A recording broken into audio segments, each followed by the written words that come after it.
Hey guys, it's Josh with Carl's Mower and Saw. It's beginning to look a lot like Christmas, a little bit like Christmas around here, and generally that means that the snow season is approaching. So maybe you're someone who just bought yourself or is looking to purchase a snow thrower.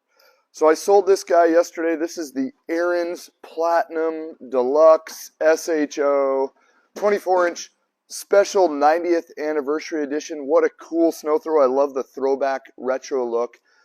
I sold this yesterday to somebody and we were looking at it and they were like, oh my goodness, is there a video on how to operate this?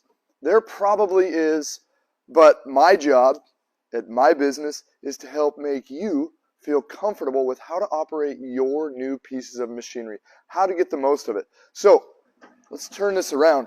Honestly, when you step into it, it's almost like you're stepping into a cockpit. There's a lot of stuff going on. And today we're going to do a quick overview on how to start it up and then how to operate it, moving it back and forth. So I will fire it up. I will talk about some of the other things along the way. So here we go right there. Here's kind of the key areas. We have a fuel valve. So obviously first things first is we want to turn the fuel valve on. So the fuel is on. We have a key switch, an on-off switch with a key. There's a spare key right here. Probably hide this somewhere else. Not hide it, put it somewhere where you'll find it. So we're going to turn it on and then we're going to prime it.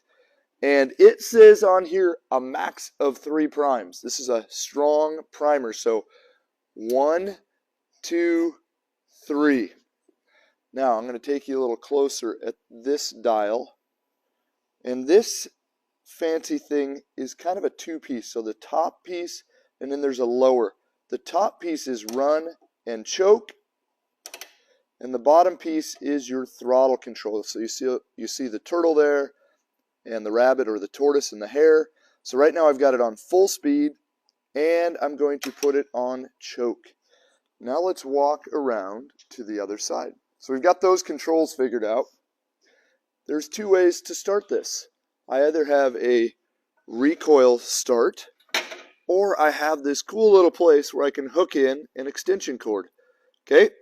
If I hook an extension cord up to this, I can simply press this red button and it'll go and fire right up. I did not drag the cord out today, so I'm going to pull the rope.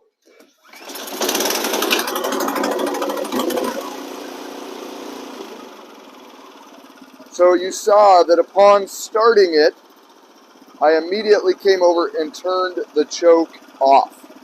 Okay, now let's look at the back of this cockpit design. This control engages the drive. This is the left hand. This is going to make it move, move forward. I'll look at this a little more when I back up. This control here rotates the chute. What direction do we want things to go? And to move it, you simply pull back and pull it the direction you want it to be. Got my fancy dancy hand warmers, a must-have on a cold day. This is my chute. Here, let me turn this a little bit so we can see what happens. This lever here is my deflector angle. So right now I'm way down. That's going to shoot the snow significantly closer, or as I open that up, it is going to chuck the snow further. Here is my ground speed. I have 2 reverse, 1, 2, and then I have 6 forward. You're probably going to live in the 2 or 3 range. And this is my auger control. When I pull this lever, everything is now spinning. Okay? So what that would do is make the impeller spin. We'll look at that in a minute, as well as the fan.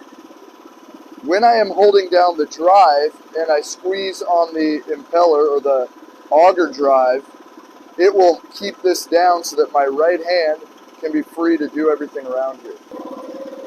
Okay, so you're facing it. You'll be able to see when I take my right hand and engage, things are spinning. So we'd be chucking snow right now if we were in snow. When I take my left hand, it's going to drive. Okay, so we've covered how to start it. I think you feel comfortable with that. We've covered kind of what these controls look and act like. Let's talk a little bit here on the engine. We have no air filter to look after on a snow thrower. A snow thrower is dealing with generally clean air, cold air, icy air that can, if you have an air filter, actually ice up and we would choke the machine out. So no air filter. We do have to keep an eye on our oil. We generally want to run a 530 oil, so it's got that lower bottom number, that 5 starting number. That means it can handle colder temperatures. And then fuel, fuel, fuel. Hey guys, what we do at Carl's Mower is put in aspen fuel. So this has a quart of aspen fuel in it. That is a special engineered fuel for shelf life and stability. That's what it leaves here with. Now once the snow flies, go ahead, put in your ethanol-free quality fuel. But when we get to the end of the season, so when March rolls around, April rolls around, maybe May, I don't know where you live, but wherever that snow, when that season is done, I want you to run it out of gas, and I want you to put in some aspen again so that when you go to pull it out next year, it starts for you, okay? Fuel. Let's now talk a little bit on the front end. We've got a couple things to pay attention to. Some skid shoes right here, okay? These guys are adjustable, and that will, by sliding them down or up, I change how much snow is left on the ground.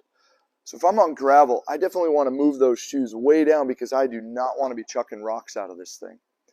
I also personally like to leave a little bit of snow. I don't want the housing, the metal housing, just digging into that asphalt or concrete and just riding on it because that's abrasive.